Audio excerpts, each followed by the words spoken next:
Hello à tous, j'espère que vous allez bien. Donc on se retrouve dans une nouvelle vidéo rentrée littéraire avec la rentrée littéraire Kalman Levy. Alors j'ai lu deux titres, donc voilà, j'avais envie de vous faire du coup un petit récap avec les romans de Cécile Cleary et le premier roman de Robin Ayawatin.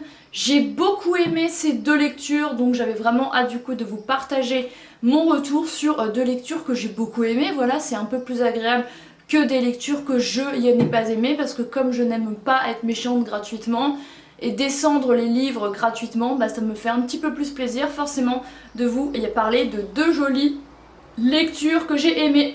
Alors vous le voyez, ils sont assez courts, donc ils se liront assez vite. J'ai commencé du coup par le Cécile Cleary, Celle qui fugue. Cécile Cleary a déjà sorti un roman qui s'appelle Un simple dîner, qui était sorti en 2023 et que j'avais eu dans mes rayons quand j'avais commencé mon travail en librairie. Et du coup quand j'ai vu celui-ci, je me suis dit ah bah tiens, il y a l'occasion de lire quelque chose d'elle. Donc celui-ci je l'ai lu d'une traite. On est quel jour? Samedi, donc avant-hier, d'une traite lors de mon jour de congé. Je l'ai beaucoup aimé, c'est un roman qui fait 157 pages, qui se lit vite. J'ai beaucoup aimé l'écriture, c'était prenant. On suit du coup Alice qui se fait larguer par son mari, enfin son mari, ils ont une fille ensemble. Et Alice elle fugue en Corse suite à cette rupture qu'elle a beaucoup de mal à accepter. Du coup je pense que c'est un livre qui peut s'adresser à beaucoup d'hommes et beaucoup de femmes qui ont vécu ou qui sont en train de vivre une rupture et qui doivent accepter la situation et vivre avec. Donc Alice elle va en Corse, elle prend du temps pour elle et surtout elle fuit la situation. Quand son mari lui annonce je te quitte, elle part, elle lui laisse sa fille et elle a vraiment ce besoin urgent de fuir. Et ensuite elle retourne dans la ville dans laquelle ils vivent ensemble. Évidemment elle ne va pas aller réhabiter avec lui. Elle prend seulement quelques affaires, elle loue un appartement comme ça vite fait en périphérie. Et voilà, elle se retrouve seule dans cet appartement, elle a beaucoup de mal à se faire à la situation. Elle va même rater des jours de travail. Elle est préleveuse dans un laboratoire d'analyse médicale. Donc chaque jour, plusieurs fois par jour, plein de fois par jour s'enchaînent des prises de sang. Elle prend les tubes, les aiguilles. Elle ne parle que très peu à ses patients parce qu'elle n'a pas la tête à ça. Elle n'est pas bien, elle est malheureuse. Donc voilà, c'est l'histoire de Alice, la quarantaine, qui se fait plaquer et comment revivre après une rupture. J'ai beaucoup aimé, je pense que c'est un livre qui peut s'adresser à beaucoup. Je me suis un petit peu retrouvée dans certains éléments de ma rupture d'il y a X temps. Voilà, donc ça m'a un petit peu parlé vraiment ce désarroi, cette perte hyper dure. Donc voilà. Ensuite elle rencontre Siam, qui vit dans son immeuble. Elles vont se croiser plusieurs fois. Et en fait, comme Alice, elle ne supporte plus d'être seule, elle va aller un petit peu habiter chez Siam, qui vit pourtant dans un tout petit appartement, bien plus petit que le sien, mais les deux femmes vont cohabiter ensemble. Siam travaille dans une crèche et rentre tard le soir, tandis qu'Alice commence plus tôt mais termine plus tôt aussi. Et voilà, c'est vraiment la rencontre de ces deux femmes que 20 ans séparent. Qu'est-ce qu'être une femme? Qu'est-ce que l'amour? Et c'est surtout, Alice qui va se réconforter auprès de Siam parce qu'elle est auprès de quelqu'un de plus jeune, qu'elle doit s'occuper d'autre chose qu'elle. Et quand elle se rend compte que la situation familiale de Siam est compliquée parce qu'elle est venue en France, je ne sais pas de quelle origine elle est, mais en tout cas un jour elle va se rendre chez la tante de Siam et elle va se rendre compte qu'il y a plein de gens qui sont obnubilés par un match de foot, qui ne parlent pas, et qu'il y a un fameux cousin, Sofiane je crois, qui met son grain de sel partout dans la vie. Enfin, et ouais, il a une opinion sur la vie de la jeune femme, comme quoi elle ne devrait pas vivre seule. Vous savez, ce genre de mec hyper macho qui veut comme ça prendre le dessus sur votre vie. Et Siam essaye de s'émanciper de ça, mais c'est très difficile.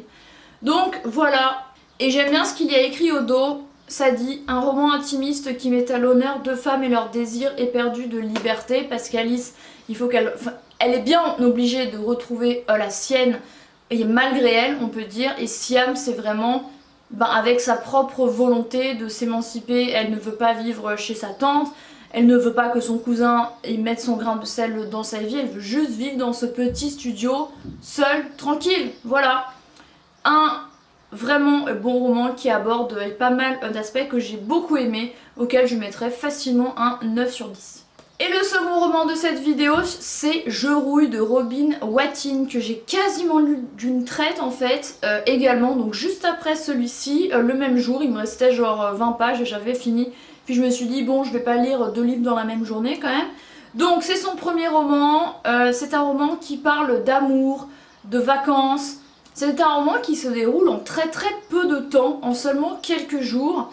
Dans une petite ville du littoral français, on ne sait pas où, tout comme on ne sait pas où se situe l'histoire ici, mais c'est pas l'important, c'est ce qui se passe en fait. Du coup dans celui-ci on suit Noé qui a 17 ans, qui aide son père dans son restaurant qui fonctionne bien.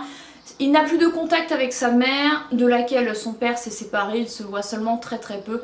C'est un gamin un petit peu en manque affectif, qui aide du coup son père au restaurant. On est en pleine vacances en juillet je crois, et il n'a qu'une seule hâte, il y a Noé, c'est de retrouver, et il y a Léna qu'il a rencontrée l'année dernière. Léna c'est une parisienne du 16e qui vient un petit peu chaque année s'encanailler auprès de Noé. Il y a Théo et ses copains, et dont un fameux également Lionel qui est un petit peu problématique.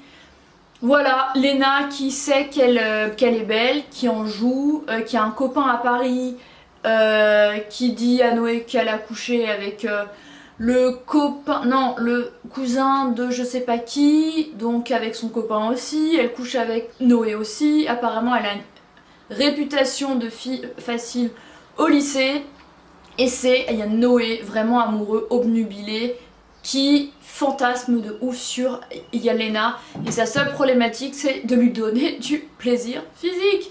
Voilà, c'est vraiment, il y a l'amour de vacances que Noé veut garder avec lui, il ne veut pas que Yelena reparte. C'est plus qu'une simple juste je veux coucher avec elle. Il est vraiment amoureux d'elle, sauf qu'il ne sait pas les sentiments de Yelena à son égard. Il a vraiment l'impression qu'elle se joue de lui et qu'elle veut seulement le rajouter à son palmarès. Donc voilà, c'est beau parce que c'est les sentiments d'un jeune homme un petit peu en plein doute. Ce que j'ai apprécié, c'est que il n'y a pas pour une fois, mais plus souvent on a plutôt l'image du mec Don Juan qui couche à droite à gauche. Et ben là c'est un petit peu le contraire, donc ça renverse un petit peu les clichés. J'ai beaucoup aimé l'écriture. Alors c'est une écriture assez... Alors je suis nulle pour décrire ça, mais c'est une écriture assez... Je ne saurais pas l'écrire. Ah, j'ai les poubelles qui passent. C'est important, ça fait 5 jours qu'ils sont en grève, je suis contente.